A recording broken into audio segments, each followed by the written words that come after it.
Hey, my name is Mike. I'm a developer from Philadelphia, and in this video, I'm going to be talking to you about tuples in Python. We'll take a look at the following key concepts. First, we'll talk about what are tuples, and then we'll look at creating tuples, and finally, we'll talk about the difference between tuples and lists. So I'm over here in my terminal, and I'm going to go ahead and open up my Python interpreter. So I'm just going to type in Python 3, and we can start creating our first tuple. So what is a tuple? Well, a tuple is a data structure in Python that allows us to store multiple pieces of data inside of it. Now you might be thinking, that sounds a lot like a list. And a tuple is actually very similar to a list, except that a tuple is immutable, which means once you create the tuple, the elements, the order of the elements, and how many elements there are can't be changed.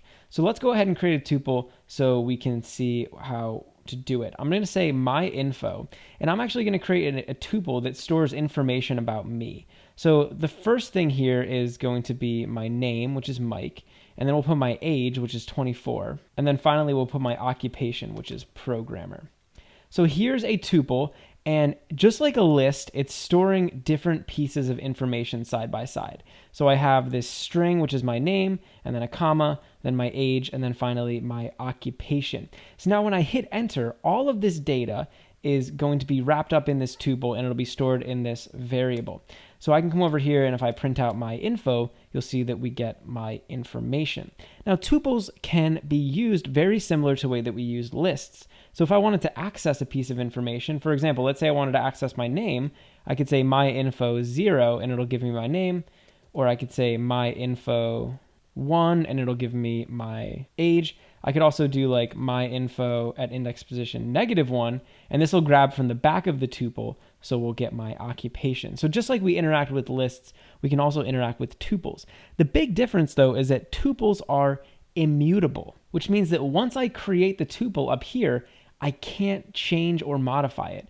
So if I tried to come over here and say my info at index position 0, so for example, if I tried to modify my name from Mike to Michael, now when I do this, you'll see that we're getting an error. It says tuple object does not support item assignment, because a tuple is immutable, which means once you create it, you can't change any of the elements, you can't reorder them, you can't add or you can't remove any elements from it. What you see is what you get, and that's kind of why we have tuples, because a lot of times in Python, it is useful to have an immutable data structure just like that. So we have our myInfo tuple right here, and I want to show you guys something cool that we can do with this, which is called unpacking a tuple.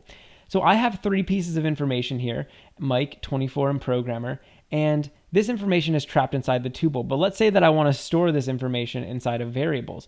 I could actually come over here and I could create 3 variables called name, age, and occupation, and I could just set this equal to my info.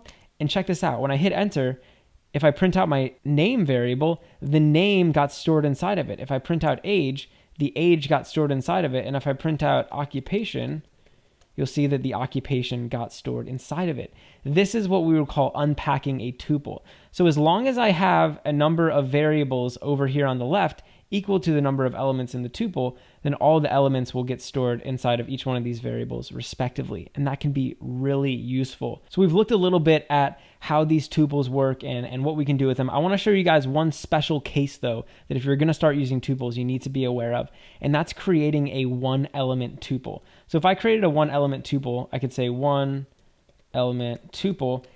Let's say I want to create this, and I want to create a tuple that just has one thing inside of it. Maybe it's a number 4.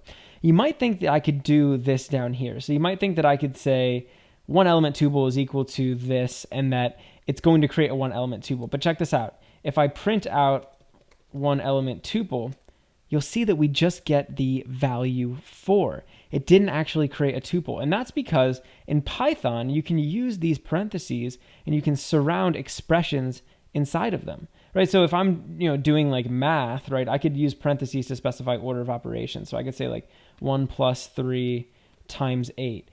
I can use these parentheses and surround expressions in them. So if we want to create our 1-element tuple, I have to go like this, and I have to put a comma after that first element. So this is what we call a trailing comma. And if I do this, and I print out my 1-element tuple, you'll see that now it actually got stored as a tuple. So this is a special case for when we're dealing with tuples, where if you're only creating 1 element, because we can use the parentheses to surround expressions like up here, you need to put that trailing comma.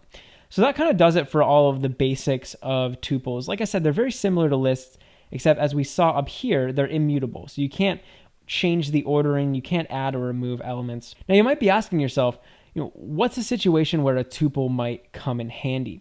And it's kind of really up to you, the programmer. I mean, Python provides us with this data structure, which is immutable. But a lot of times when people use tuples, they'll store data that is meant to be together, but is not necessarily similar. So for example, up here, I have like Mike 24 and programmer. This data is meant to be grouped together because it describes me, but it's not the same data, right? It's not like we have a list of people or a list of test scores or a list of names. We have a list, but it's not of data that is similar, right? That's why we store it in this tuple. And the other thing that's important about the tuple is that the order matters. So down here, when I did this unpacking right here, the name had to be the first element inside the tuple. The age had to be the second, and the occupation had to be the third. Otherwise, name might have gotten 24 stored into it when it really should have gotten Mike stored into it. So generally, you'll create a list if you have data that is very similar and that needs to be ordered, or that you want to be able to add or remove elements from. And you'll use a tuple if you have data where you don't want the order to change, you don't want there to be more or less data inside of there, and you want everything to kind of stay the same. So that's a quick overview of tuples and a little bit of how they differ from lists. But for the most part, you can interact with them very similar, like I said up here, to the way that you'd interact with lists. That's going to do it for me for this video. I want to say thank you so much for watching. From all of us here at Code Academy, I've been Mike, and happy coding.